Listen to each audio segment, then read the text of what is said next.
말씀을 전하겠습니다. 제가 2월 이후 처음 섰는데, 아까 화면을 보니까 딴 사람이 서 있네요. 여러분들 이 자리에서 뵙게 돼서 너무 반갑습니다. 제가 요즘 느끼는 게 있어요. 그게 뭐냐면, 사람은 참 대단한 존재라는 겁니다. 나이 어린아이나 80이 넘은 어르신들 똑같이 하시는 말씀이 있어요. 그게 뭐냐면, 내 평생에 이런 상황은 처음 경험해 봤다는 거예요. 그렇죠? 이런 코로나19라는 상황을 한 번도 누구도 겪어보진 못했을 거예요. 그 누구도 눈에 보이지 않는 이 작은 바이러스, 어떻게 표현할 수 없는 작은 거잖아요. 그것 때문에 마스크를 쓰고 다녀요. 모든 사람이 마스크 쓰게 만들었어요. 대단하지 않아요? 눈에 보이지도 않는데. 근데 그래도 어디도 마음대로 가지도 못하고 사람을 마음껏 만나지도 못하는 이런 상황, 정말 작은 것 때문에 이렇게 되는 상황을 우리는 누구도 생각해보지 못했을 겁니다. 그런데 코로나가 장기화되면서 제가 사람이 대단하다고 느끼는 게, 사람들은 그 상황에 맞게 적응해서 살고 있다는 거예요. 나름대로. 다들 지금 마스크 잘 쓰시고 적응해서 살고 계세요. 처음에 마스크를 꼈을 때만 해도 답답해서 이거 어떻게 숨 쉬고 사나 이랬는데, 지금 제가 보는 분들 중에 90%는 마스크 잘 쓰고 계세요. 한 분 빼고 두 분 빼고 잘 쓰고 계세요. 자, 마스크 쓰고 거리를 띄우고 살지만 사람들은 이전보다 불편하긴 해도 그에 맞게 조심조심 적응해서 잘 살고 있습니다. 그렇죠? 그러나 어쩔 수 없이 적응해 살면서도 그 마음의 그리움은 어쩔 수 없는 것 같아요. 그 코로나 이전의 삶으로 돌아가고 싶은 그 마음. 예전에 그 사람들과 다닥다닥, 좀 다닥다닥 표현이 그런가요? 이렇게 부대끼며 살았던 그런 모습, 그런 것들이 참 그리운 게 많은 것 같습니다. 그때는 사람과 사람이 대화하고, 우리가 이제 한 줄에 4명이 앉냐 3명이 앉냐, 교회 성도가 많아지니까 목사님 4명까지 앉으면 뭐 200명도 우리 교회 가능한, 우리 여기서도 200명 가능합니다. 뭐 위에 올라가면 뭐 훨씬 많이 앉을, 막 그렇게 생각했는데, 그런 얘기 했잖아요. 너무나 당연했어요. 예배당에서 많은 사람이 예배 드리는 거 보고 너무 막 감격했었거든요. 막 220명, 230명, 와, 우리 교회 막 너무 감격했었는데, 그것이 감사한 줄도 뭐 좋긴 했는데, 더 열심히 하면 사람 많이 오겠지 이랬는데, 지금 보니까 이거는 형용할 수 없는 감사함이었어요. 그렇죠? 지금은 그런 일이 다시 뭐 코로나 백신이 이제 생겨서 우리가 100% 안심하지 않는 한 쉽지 않은 상황이 되었습니다. 사람이라는 존재는 지금 우리에게 너무나 당연한 것이, 지금은 너무나 당연한 것이에요. 근데 이게 당연하지 않은 순간, 그때가 되었을 때, 할 수 없게 되었을 때야 그것이 감사했구나라는 것을 깨닫게 됩니다. 지금 제가 그렇게 깨닫고 있는 것 같아요. 우리 성도님들하고 마스크 안 쓰고 대화하는 거, 그냥 그것만이라도 좋은 것 같아요. 마스크 안 쓰고 우리 어린이들하고 허그하는 거, 스킨십 하는 거, 이것만이라도 참, 그게 참 그리워요. 코로나19가 전파되고 제가 가장 힘들었던 것은 어디 나가지 못하는 게 아니었어요. 제가 이렇게 살을 빼갖고 뭐 어디에도 못 갔죠. 근데 저는 이렇게 남산을 열심히 나름 재밌게 뛰었어요. 그래서 못 나가는 거에 대한 그 답답함은 없었거든요. 근데 더 힘들었던 것은 예배를 드릴 수 없는 거예요. 어느 날 유초동부시를 제가 이제 부활절 예배를 재개하기 전에 갔는데, 이렇게 달력이 있었어요. 달력이 있는데 달력이 2월달인가 3월달 달력이 그대로 있더라고요. 그러면서 제가 그 자리에서 눈물이 좀 나면서 기도를 하게 되더라고요. 하나님, 유초동부의 시간은 2월에 멈춰 있네요, 하나님. 그 마음이 참 마음이 아팠어요. 부활절 예배를 시작해야 되는데 시작하냐 마냐 이런 얘기 나오고, 막 그러면서 누군가 한 명 막 시작하자고 해야 할 수 있는 그런 상황에서 유초동부의 시간은 2월달에 멈춰 있는 거예요. 자, 교회도 마찬가지였죠. 예배를 쉬면서 나올 수 있는 몇 분만 예배 드리면서, 우리의 시간은, 지금 이런 말이 유행이에요. 체감 시간이 뭐죠, 우리에게? 지금 느끼는 시간은 3월이라는 거예요. 체감 시간은 3월인데 벌써 7월. 그렇죠? 우리가 느끼는 거니 지금 3월인데 벌써 7월, 이렇게 하다 보면 한 해 다 가게 생겼어요. 자, 이렇게 그냥 예배를 드리지 못하는 게 마음이 답답하고 힘이 들었습니다. 이스라엘 백성들도 그랬어요. 이스라엘 백성들이 하나님을 섬기지 않고, 하나님 완전히 이렇게 뭐라 그러죠? 모른 척하고 죄만 지어서 나라가 망했다고 생각하시는데 100% 그런 건 아니었어요. 어떤 거였냐면, 오늘날 우리식으로 예를 들어 드릴게요. 교회도 다니면서 어쩔 때는 이렇게 산에 올라가서 불공도 드리는 거예요. 그리고 어떤 때는 가서 점집 가서 이제 인생이 잘 안 풀리니까 교회에서 기도했는데도 잘 안 돼. 그러니까 점집 가서 이렇게 짤랑짤랑 해갖고 이게 왜 인생이 안 풀리나도 물어보는 거예요. 그래서 목채도 주고 한번 굿도 하고 그래갖고 이런 거예요. 이게 이스라엘 백성들의 신앙이었어요. 어쩔 때는 하나님도 찾고 어쩔 때는 부처님도 찾고 어쩔 때는 점집도 찾으면서 하나님 믿었어요. 그러면서 나는 하나님의 백성이라고 생각해요.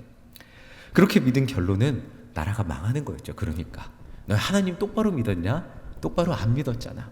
하나님 똑바로 믿게 해줄게. 그게 뭐냐면 나라가 망하는 거였어요. 나라가 망해서 이제 타락한 이스라엘 백성들은 하나님이 우리를 보호해주지 못했으니까 능력 없는 하나님 떠나서 더 강한 신, 뭐 바알 신도 있었고, 그리고 바벨론에는 마르둑이라는 신도 있었고, 뭐 이런 신이나 믿자 이러고 하지 않았어요. 오히려 어떻게 됐죠?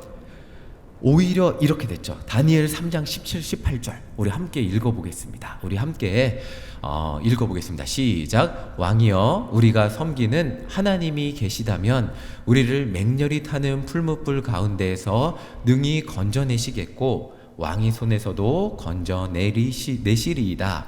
그 다음 보여주세요.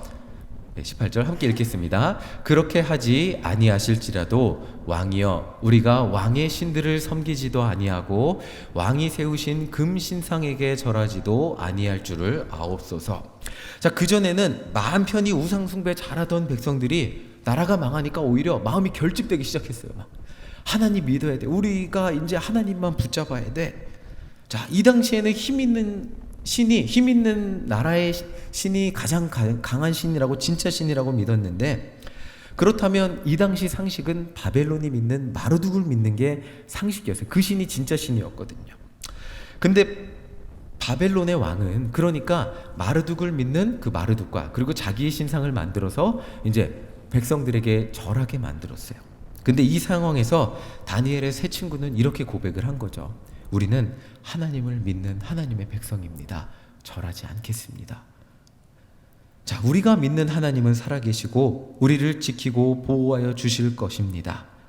그런데 이 다음 고백이 더 값진 고백이죠. 18절 한번 보여주세요. 이 말씀이 저에게는 이 위협의 상황에서 너네 그렇게 예배드리다가 어떡할래? 라고 항상 제 마음속에 들어오는 이 마음 가운데서 저를 붙들고 있는 말씀이에요.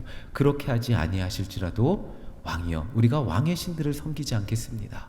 만약 내가 여기서 예배드리다 세상에 비난받는 일이 생긴다 할지라도 하나님 저는 예배의 자리를 지키겠습니다. 라는 고백이 어려운 상황이 되니까 저의 고백이 되게 되었습니다. 자, 만약 하나님이 우리를 보호하여 주지 않아서 죽더라도 우리는 왕이 세운 신상에게 절하지 않겠습니다. 이런 고백을 한 거죠. 코로나19 상황에서 예배 자리를 지키며 이 고백이 얼마나 값진 고백인지 제가 묵상하고 깨닫게 되었습니다. 그 전에는 우상 숭배만 하는 나라 같더니 오히려 나라가 망하니까 이런 백성들이, 숨어있던 백성들이 일어나는 거예요. 한두 명씩 일어나는 거예요. 이제 우리가 하나님의 말씀으로 돌아가자. 하나님 말씀만 붙들고 승리해보자. 자, 그렇게 승리해보자. 그리고 그 결론이 뭔지 아세요? 그 결론이 오늘 읽은 말씀이에요. 에스라 3장 11절 12절. 자, 함께 읽어보겠습니다. 시작. 찬양으로 화답하여 여호와께 감사하여 이르되 주는 지극히 선하심으로 그의 인자심이 이스라엘에게 영원하시도다 하니 모든 백성이 여호와의 성전 기초가 놓임을 보고 여호와를 찬송하며 큰 소리로 즐거이 부르며 12절 제사장들과 레위 사람들과 나이 많은 족장들은 첫 성전을 보았으므로 이제 이 성전의 기초가 놓임을 보고 대성통곡하였으나 여러 사람은 기쁨으로 크게 함성을 지르니. 이 말씀 조금 계속 보여주세요. 보세요. 지금 70년 후에, 그러니까 이 사람들이 예배를 이 나라가 망한 다음에 포로로 잡혀가서 70년 동안 신앙생활을 지킨 거예요. 어떤 핍박과 환란이 와도 하나님 그 신상에게 절하라 그래도 자기 신앙을 지킨 거예요. 그리고 70년 후가 되어서 이제 돌아온 거예요. 그러면 10살 때 잡혀갔다고 합시다. 70년 후에 돌아온 몇 살이에요? 81살이에요. 그러니까 어렸을 때 봤던 성전이 이제 자기 땅으로 돌아와서 성전의 기초가 놓인 것을 보고 이 사람들이 대성통곡하는 거예요. 내가 그렇게 힘들게 하나님의 신앙을 지켰더니 그 결론이 어떻게 됐냐? 내가 다시 하나님의 전이 지어지는 기초를 보는구나. 이 영광의 날이 찾아오는구나. 라고 감격의 눈물을 흘리고 있는 거예요. 자, 그리고 보시면, 그리고 나머지 아무것도 모르는 그 세대들은, 자, 하나님의 성전이 지어지는구나. 이 세대들이 어떻게 하나님의 성전이 지어지는 것을 보고 감사하겠어요?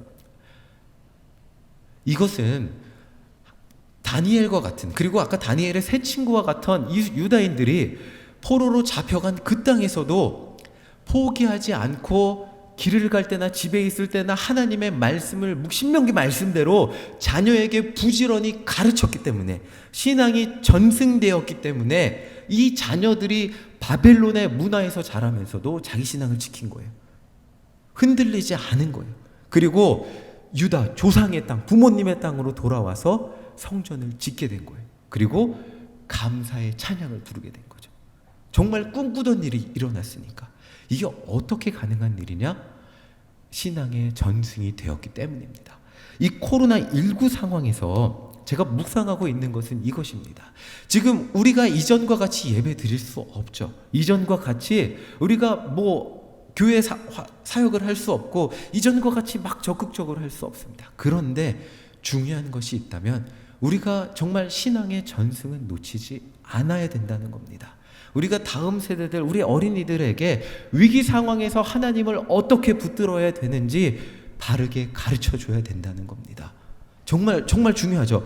예, 위기 상황에서 위기 상황이니까 코로나19니까 실시간도 안 봐도 되고 예배도 안 드려도 돼라고 만약에 가르친다면, 그 자녀들은 나중에 커서 어려운 상황이 오면 똑같이 행동을 하겠죠. 그러나 부모님이 코로나19라도 교회는 가지 못해도 실시간은 봐야 돼. 예배 자리는 예배 시간, 예배 자리는 정확히 지켜야 돼 라고 가르친다면 그 아이는 평생 그 부모님의 말씀이 귀에 맴돌 것입니다. 예배는 예배의 자리는 지켜야 돼. 예배 시간은 지켜야 돼.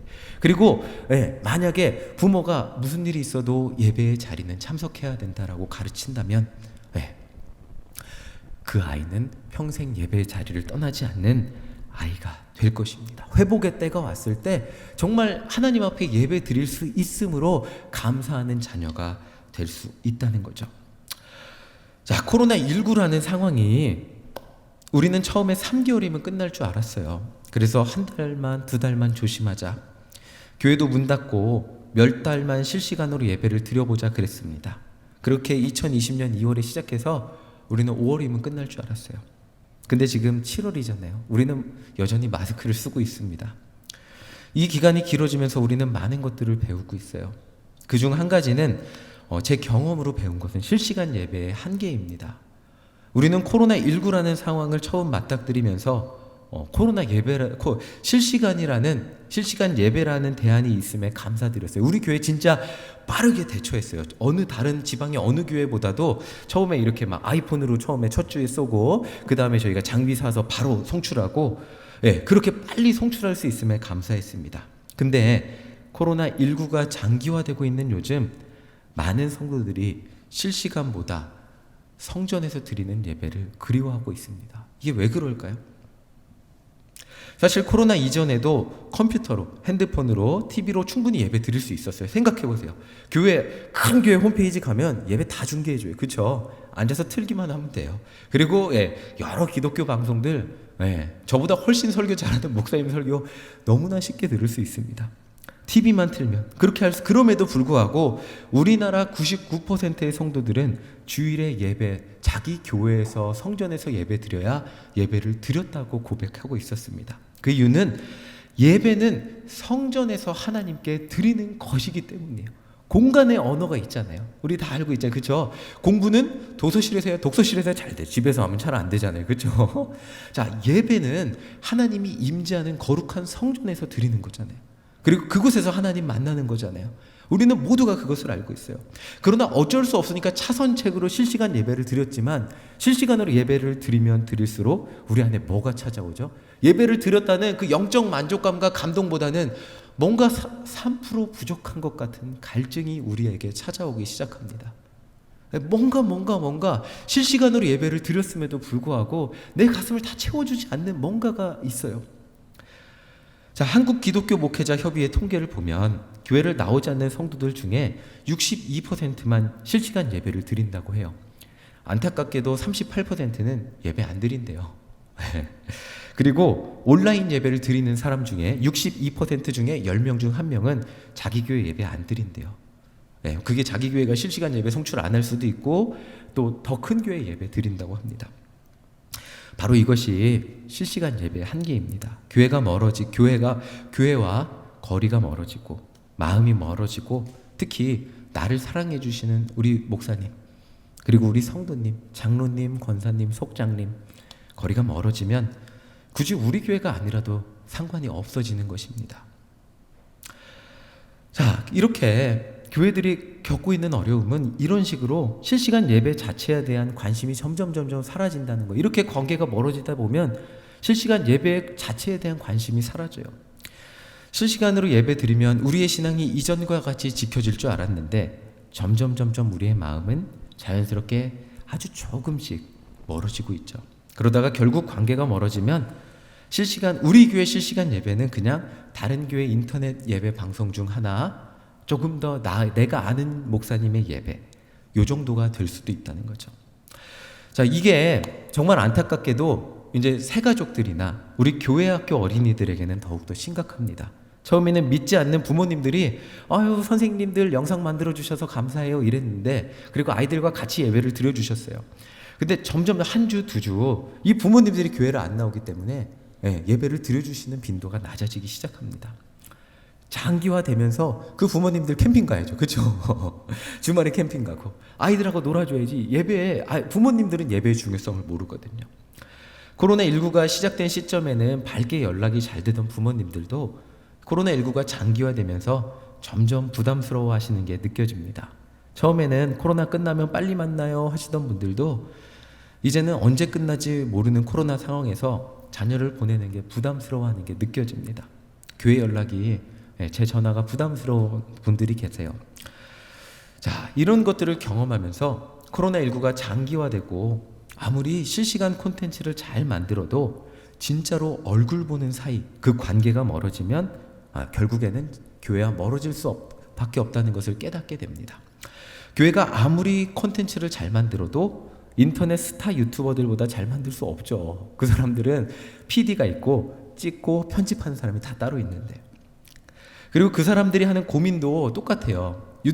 대형 유튜버들의 고민이 뭐냐면 구독자 100만 명 이런 사람들 고민이 뭐냐면 화제성이 떨어질까 봐, 지금 나에게 관심을 가지고 좋아요 해주는 사람들이 다시 나를 봐주지 않을까 봐, 내 영상을 봐주지 않을까 봐 걱정하고 두려워하고 있습니다.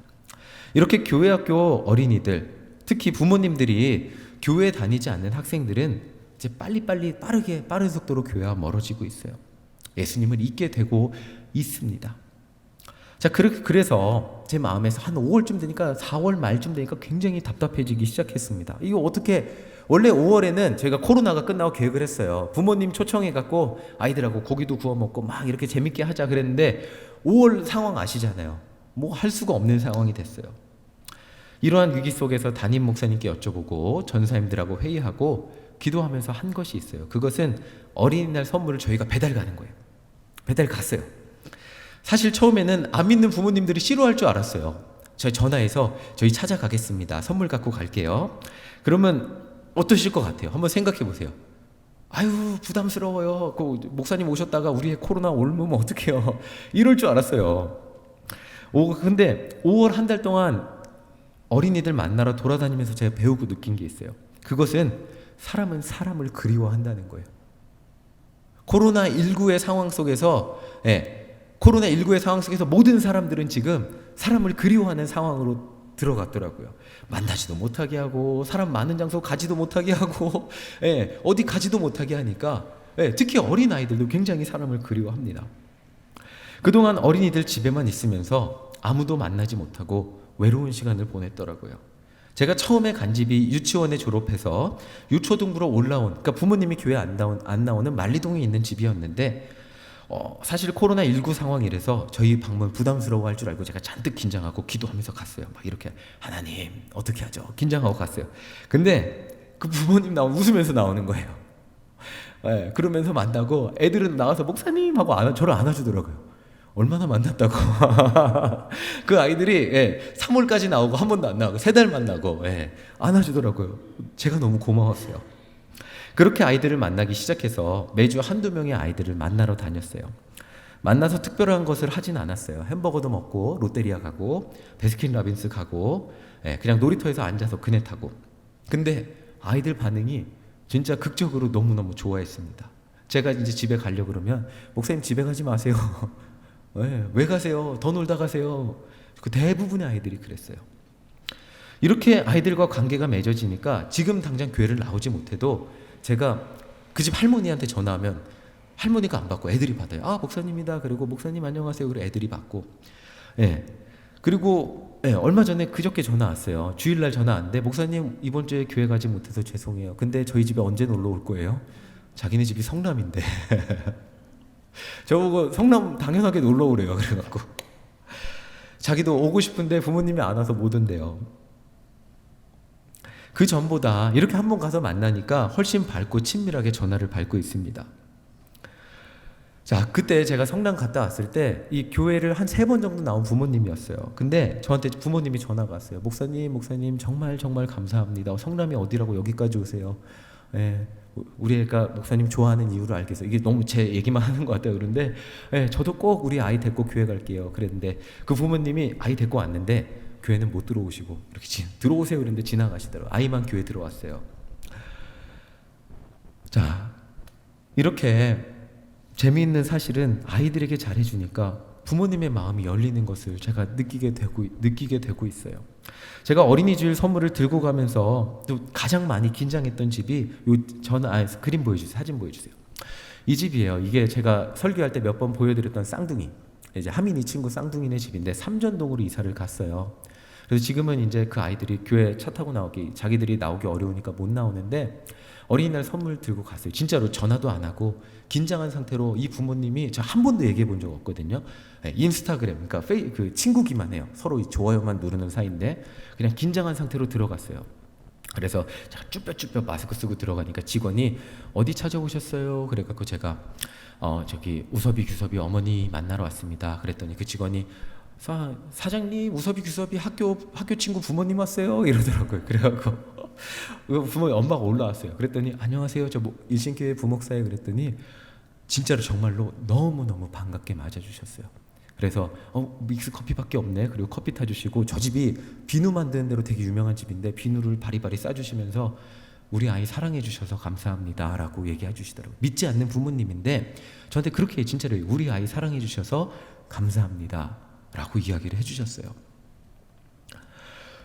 자, 저도 참 제가 아이들과 함께 하면서 느낀 것은 이게 제가 그냥 목사니까 그냥 아이들한테 잘해주는 것 같고 사랑하려고 최대한 노력해서 사랑을 하는 건데 어느새 부모님의 마음도 열리고 있다는 거예요. 물론 이게 전도로까지 연결이 되면 너무너무 좋겠지만 그렇게까지 연결이 되지 못했음에도 그 부모님도 교회에서 잘해주고 사랑해주는 거를 충분히 고마워하고 감사하고 있다는 거예요. 그리고 우리 아이들이 빨리 커서 교회 지하철 타고 갈 수 있으면 좋겠어요. 교회 갔던 것을 너무 행복해하고 있어요. 행복한 기억으로 가지고 있어요. 이렇게 얘기를 해주셨어요.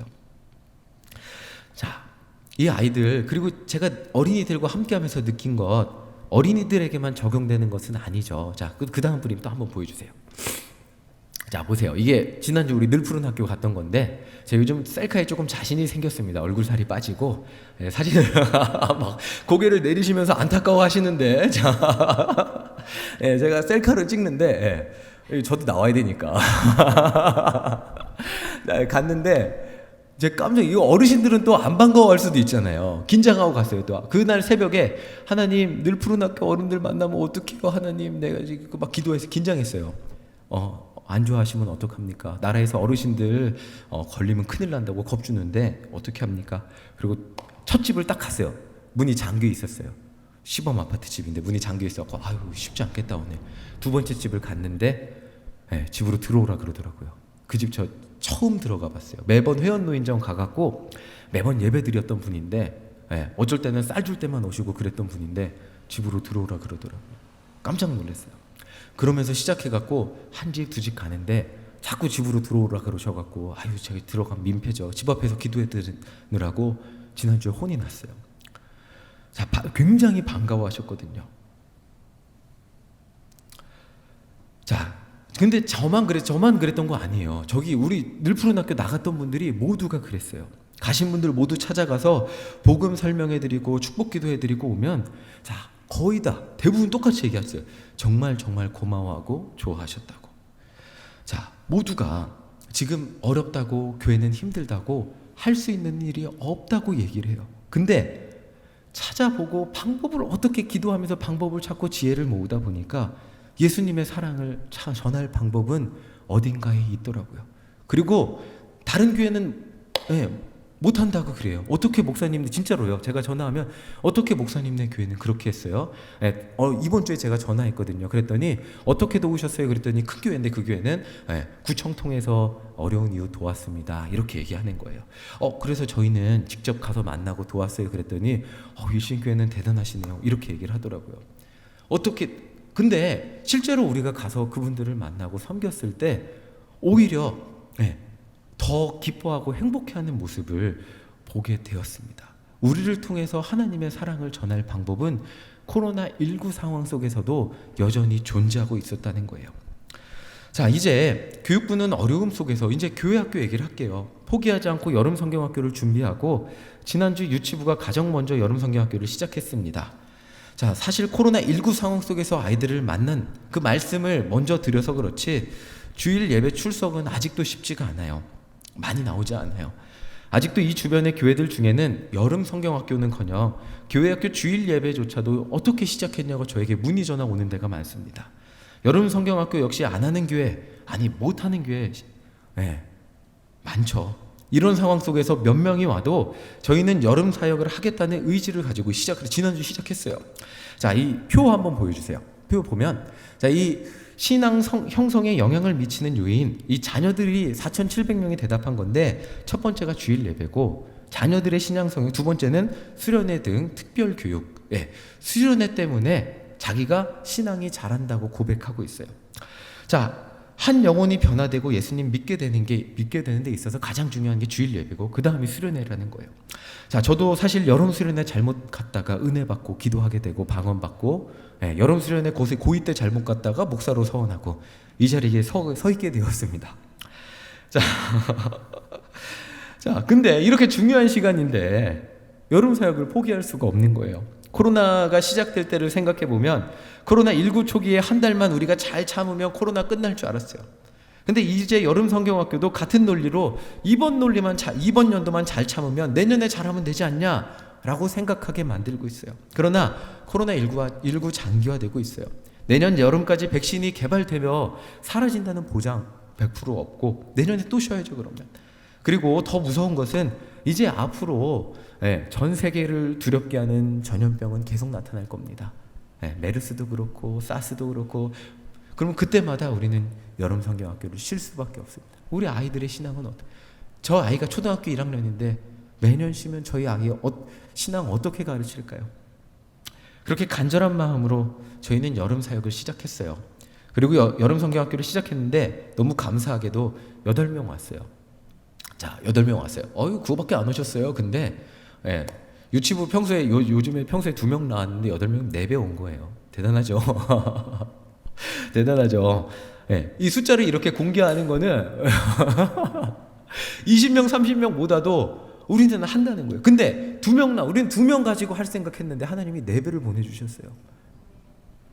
그리고 유초등부는 지난주 신청받지 않고 어린이들 옷을 다 구입을 했어요. 그냥 찾아가서 여름 성경학교 선물 주듯이 찾아가서 이렇게 건면하고 못 오면 그냥 여름 성경학교 옷 입고 우리 여기 본당에서 실시간으로 송출할 테니까 아이들 참석시켜주세요. 그리고 참석 잘하면 또 우리 선물 갖고 또 오겠습니다. 로켓 배송처럼 찾아와서 선물 주고 가겠습니다. 그렇게 해서 건면하려고 이렇게 준비를 했습니다. 자, 이렇게 설교 원고를 오전에 다 썼어요. 그리고 오늘 기쁘게 박문식 늘푸른 학교 오늘도 되게 기쁘게 했어요. 너무 좋아하셨어요. 그리고 집에 돌아오니까 상황이 변했죠. 교회 예배를 제외한 소규모 수련회 집회 금지에 대한 기사가 나왔습니다. 다들 아시죠? 보실 분은 다 보셨을 거예요. 새로운 상황, 새로운 고민이 생겼어요. 이 상황 어떤 결정을 하기에 앞서서 오늘 제가 유초등부 선생님들 카톡방에 올렸어요. 선생님들 결정을 먼저 하지 맙시다. 근데 일주일 동안 저 혼자 기도하지 않고 선생님들하고 함께 기도하기 원합니다. 어려운 상황 지금까지 지혜를 주셨듯이 또 하나님께서 하나님의 사랑, 하나님의 구원의 은혜를 전할 방법을 우리에게 주실 겁니다. 함께 기도해 봅시다. 네, 낙심하지 말고 포기하지 맙시다 라고 글을 띄웠어요. 그래서 선생님들하고 나눴고 또 우리 교회 학교도 같이 그랬으면 좋겠어요. 섣부르게 결정하기 전에 같이 먼저 이 상황 가슴 아파하면서 우리 하나님 우리 아이들 살려야 되는데 어떤 방법이 가장 좋습니까? 그러나 안전하고, 그렇다고 우리가 무대뽀로 마스크 벗고 막 하나님이 살려줄 거니까 그리 아니하실지라도 우린 마스크 벗고 예배드리겠습니다. 이게 아니고 안전하면서도 예수의 사랑을 전할 이 중요한 여름 시즌 포기하지 않게 해주세요. 지혜를 주세요. 우리 성도님들 기도를 정말 실시간으로 보시는 분들에게도 교회 정말 중보 기도를 요청합니다. 우리 아이들 살아야 되잖아요. 그렇죠? 우리 아이들이 살아야 이 코로나19 시간, 이게 환란이 끝났을 때, 고난이 끝났을 때 우리 세대가, 우리 교회가, 우리나라 기독교가 다시 일어나게 될 거 아닙니까? 우리 아이들 제대로 가르쳐야 됩니다. 자, 가장 쉬운 것은 이 상황에서 저도 아까 참 기사를 볼 때 포기하고 싶었어요. 내가 뭐 하자고 이렇게 여름 성경학교도 하자고 고집 부리고 나 혼자 버텨야 되나? 그냥 안 하자 그러면 모두가 좋아하지 않을까라는 생각도 들었어요. 아무것도 하지 않으면, 모이지도 않으면 세상 사람들 정말 그 다음 그 기사 댓글 보세요. 기독교가 문제다. 기독교 때문에 코로나 퍼진다. 아무것도 안 하면 세상으로부터 욕도 먹지 않고 세상 사람들 눈치도 보지 않고 마음 편할 것 같습니다. 근데 저는 제 목사된 양심상 그렇게 포기할 수 없습니다. 세상 누가 뭐라 그런다 할지라도 저는 예수님을 전할 책임이 있는 사람이기 때문입니다. 우리는 세상 누가 뭐라고 해도 세상 가운데 예수님의 사랑을 전할 책임이 있는 사람이기 때문입니다. 그러니까 방법을 찾아야 되는 거지, 안전하게 예수님을 전할 방법을 찾아야 되지 포기하면 안 되는 것입니다. 우리가 전하지 않으면 지금 이 순간도 세상 사람들은 자기가 죽는지도 모르고 죽음 가운데로 뛰어가고 있기 때문입니다. 맞죠? 악플 쓰면서 기독교가 문제다, 악플 쓰면서 죽음 가운데로 뛰어가고 있죠. 자, 사도행전 5장 40절 41절 함께 읽어보겠습니다. 우리 한 목소리를 읽어보겠습니다. 시작. 그들이 옳게 여겨 사도들을 불러들여 채찍질하며 예수의 이름으로 말하는 것을 금하고 놓으니 사도들은 그 이름을 위하여 능력받는 일에 합당한 자로 여기심을 기뻐하면서 공회 앞을 떠나니라. 그들이 날마다 성전에 있든지 집에 있든지 예수는 그리스도라고 가르치기와 전도하기를 그치지 아니하니라. 네, 제가 목사님 설교 말씀하는 것 중에 제일 좋은 단어가 여전한 방식이라는 단어예요. 여전한 방식으로 42절 다시 한번 보여주세요. 네, 여전한 방식으로 42절 화면 다시 한번 보여주세요. 네, 그치지 아니하니라. 우리는 지혜를 구해야 됩니다. 우리는 교회가 생명력을 잃게 되는 순간은, 선교학자가 얘기한 거예요. 교회가 생명력을 잃게 되는 순간은 전도를 멈추는 순간이다 라고 얘기했어요. 우리가 전도를 멈추는 순간 세상에 빛을 비추는 것이 멈추게 됩니다. 우리만 보는 작은, 세상에 빛을 나타내지 못하는 작은 빛이 되어버리고 맙니다. 그러나 세상에 예수를 전할 때 세상을 밝게 비치는 빛이 되는 거예요. 전도하기를 그치지 않는 이 상황에서 새로운 방식, 이 상황에서 여전히 그 예수의 마음을 가지고 우리가 지혜를 가지고 예수를 전하는 우리 모두가 되기를 간절히 소망합니다. 세상 사람들은 이 시국에 예배를 드리는 것이 맞냐고 비판해요. 이 시국에 성경학교를 하는 것이 맞냐고 비판합니다. 그렇다고 제가 그럼 당신들도 음식점 가지 않습니까? 당신들도 회사 가지 않습니까? 라고 함께 비판하고 싶지는 않습니다. 그러나 당신들이 음식점 가서 음식 먹는 것보다, 회사 가서 돈 버는 것보다 더 중요한 것이 있습니다. 그게 뭐죠? 예수 그리스도의 이름으로 구원받는 것입니다.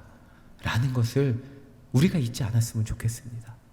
우리가 흔들리지 않아야 세상 가운데 빛이 될 수 있습니다. 아무리 세상이 손가락질하고 핍박해도 예수는 그리스도라고 가르치기와 전도하기를 멈추지 않는 그 사도들의 결론, 그 모습이 있어요. 그 모습이 뭐냐면 사도행전 4장 32절입니다. 우리 함께 읽어보겠습니다.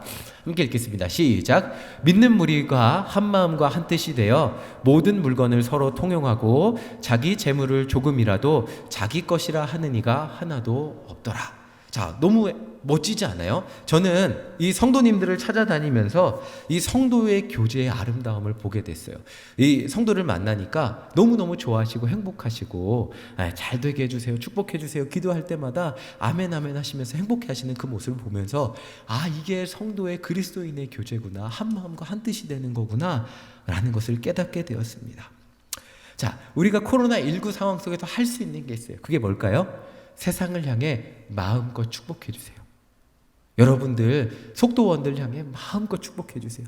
여러분들 교회 안 다니는 사람을 위해서 마음껏 잘 되라고 축복해 주세요. 내가 믿는 예수님은 이런 예수님이야. 너 잘 되라고 기도해 주는, 너 행복하라고 기도해 주는 예수님이야. 근데 예수님 믿으면 더 행복해질 수 있어. 마음껏 세상을 향해 축복해 주세요. 그것이 우리의 할 일입니다. 그렇게 예수님을 전하는 우리 모두가 되시기를 간절히 소망합니다. 코로나19를 통해서 많이 모이지 못해서 정말 아쉽지만, 이전과 같이 활발하게 사역하지 못해서 정말 아쉽지만, 한 분 한 분 성도님을 만나 기도하고 어린아이들을 찾아가서 기도하며 더 가까워지는 계기가 돼서 저는 감사합니다. 이와 같이 결국 답은 하나님이 우리 안에 주신 관계예요. 사랑으로 돌보고 섬길 때 우리 주변의 영혼이 예수의 이름으로 살아나는 거예요. 일신교회, 그리고 우리 일신교회 성도님들, 코로나19의 상황에서 포기하지 말고 주변의 사람들에게 마음껏 축복해 주시고 사랑해 주시기 바랍니다. 바로 거기에 이 코로나19 상황에 답이 있습니다. 그렇게 이 시기를 사랑으로 지혜롭게 다 지나게 되었을 때 우리 교회 가운데, 그리고 이 대한민국의 기독교 가운데 놀라운 부흥의 은혜, 성전이 재건되고 성벽이 재건되는 그 은혜의 역사가 일어나게 될 줄 믿습니다. 아멘. 아멘. 복의 근원으로 승리하는 우리 모두가 되시기를 간절히 소망합니다. 아멘. 함께 제가 기도하고 찬양하겠습니다. 제가 기도하겠습니다.